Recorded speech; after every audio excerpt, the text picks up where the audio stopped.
ஒரு சிறிய கிராமத்திலே ஒரு சாதாரண கூலித் தொழிலாளி அப்பா தினமும் காலையில் வேலைக்குப் போய் மாலையில் சோர்வாக வீட்டுக்கு திரும்புவார். அவர் ஒரு சிறிய மகள் இருந்தாள். அவள் பெயர் மீனா. அவள் அப்பாவை உலகத்தில் எல்லாவற்றிலும் மேலாக நேசித்தாள்.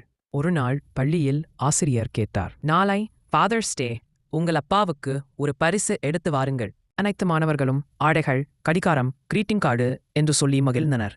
ஆனால் மீனாவுக்கு பணம் இல்லாததால் அவள் மனம் உடைந்தது. மாலையில் அப்பா வேலை முடித்து சோர்வாக வீட்டுக்கு வந்தார். அப்பாவை பார்த்தவுடன் மீனா அழுதபடி சொன்னாள், அப்பா, நான் உனக்கு பரிசு வாங்க முடியல. அப்பா சிரித்தபடி அவளை மடியில் அமர வைத்து சொன்னார், மீனா, உன் சிரிப்புதான் எனக்கு பெரிய பரிசு. நானே உன்னை பெற்றதுதான் எனக்கு பரிசு. அடுத்த நாள் பள்ளியில் எல்லாரும் பொருட்கள் கொடுத்தார்கள். மீனா வெறும் ஒரு சிறிய காகிதத்தில் இதை எழுதினாள். நீதான் என் ஹீரோ அப்பா. உன் துயரத்திலிருந்து எனக்காக நீ கட்டிய கனவுதான் எனக்கு பரிசு. ஆசிரியரின் கண்களில் கண்ணீர் வழிந்தது. அப்பாவின் அன்பை பொருட்களால் அளக்க முடியாது என்பதற்கு அந்த சிறுமி ஒரு சின்ன உதாரணம். மோரல்: அப்பாவின் அன்பு ஒரு பரிசு அல்ல, அது வாழ்நாள் முழுவதும் நம்மை காத்துக்கொள்ளும் கவசம்.